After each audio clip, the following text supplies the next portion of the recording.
Of course. I mean, I think you're right to point out that ethics is a difficult thing to ground on materialism. But there are a few things to say. The first is that I'm not a moral realist. So if you're looking for me to justify the existence of good and bad as sort of real properties of the universe, you're not going to find it because I don't believe that they exist.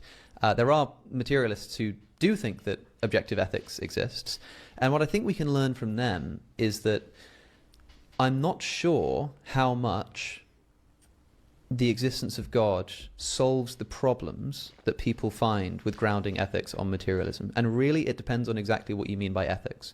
Because if ethics is something like a series of rules, if you're like an objective list theorist, and you think that there are sort of this, essentially crudely, like a list of things which are right and wrong, and that's just true facts, that is something that could be like dictated by some kind of authoritative creator. It's not something that can exist on materialism. That's First thing I want to say is I thank God for Alex, because at least he has the boldness and the bravery, and in this instance he's being courageous to be consistent with what he actually believes to be true about the world.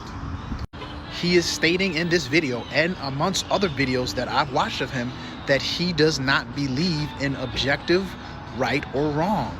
In his worldview, those two paradoxes do not exist. Okay, so this is my claim for what I understand atheism to be. Number one, you do not objectively believe in right or wrong. So that leaves you with the belief system that right and wrong is subjective based on what you believe to be right or wrong. Does that make sense? Okay, so to be able to stay consistent with your viewpoints, right? There's no evil, there's no good. So that means murder, rape, pedophilia, stealing, lying, lusting, cheating, all of those things, they're neither good or bad, right? That's what your belief system states. If a person believes that in their mind, guess what? Or I mean, in their mind, in their heart, whatever the two. If they believe that, right, that gives them the permission to start to practice those things because it's not wrong. Am I making sense? That type of belief system justify those type of behaviors. Does that make sense? Okay, based upon my responses in the comments section, a lot of you believe, okay, that the Bible is in support of or prescribes slavery, raping, murdering, killing, and all those things. Okay, the problem with that is that that type of belief system, according to your belief system, is hypocritical and intellectually dishonest because it's not consistent with your belief system. Meaning those things in your belief system, in your belief system are not innately wrong.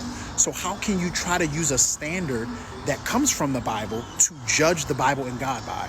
Oh, well, God permits slavery. God permits this. God allows this. God allows that. Why is that wrong in your worldview? You can't accuse him of that because it's not wrong to you. It's not wrong. Does that make sense? So you're borrowing the standard, the objective morality standard from the Bible and from God to try to accuse God of doing these things and that it's something wrong with it. Based on your belief system, it's not wrong. Let me try to say this in another way. You're trying to take a standard from the Bible and God and use that to judge the Bible and God as evil.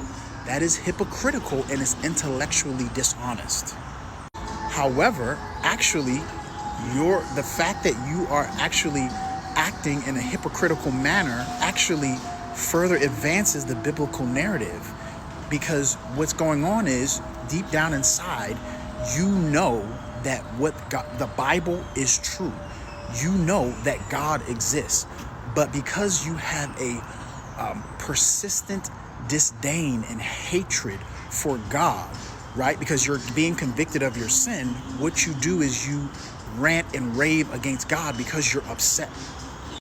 Only pride would keep you from actually acknowledging and telling the truth. But this is what you do. You deny God. You deny the existence of God. You try to make God look like a moral, corrupt, hypocritical person so that it can give you permission to keep sinning and doing wrong things. Does that make sense? This is all in the Bible. This is biblical evidence.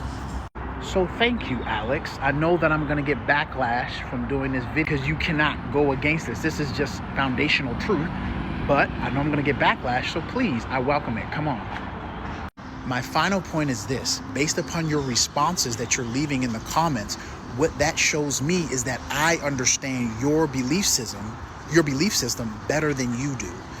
Your belief system, you would be okay with living in a society such as the one of Joseph Stalin or Adolf Hitler or Benito Mussolini or Fidel Castro, who most of them, except for Adolf Hitler, all of them went on the record to deny the existence of God, saying that they don't believe in God, moving on to committing heinous acts against humanity. Does that make sense? Within your belief system, you don't have the moral foundation to protect the dignity and the sanctity of human life. Within your belief system, basically, I'm nothing. If I were to adopt your belief system, that means that I'd be nothing. I'd be nobody. I'm an animal. I'm a product of evolution. Like I'm nothing. That's what you believe. And so I just ask you all to be honest with your belief systems. And I challenge you, without personally attacking me, leave a logical response to this, please. Thank y'all. Hey, you guys, if you could follow me so that these videos could get out to more people, I would appreciate it, because more people need to be informed and to hear this argument. All right, thanks, y'all.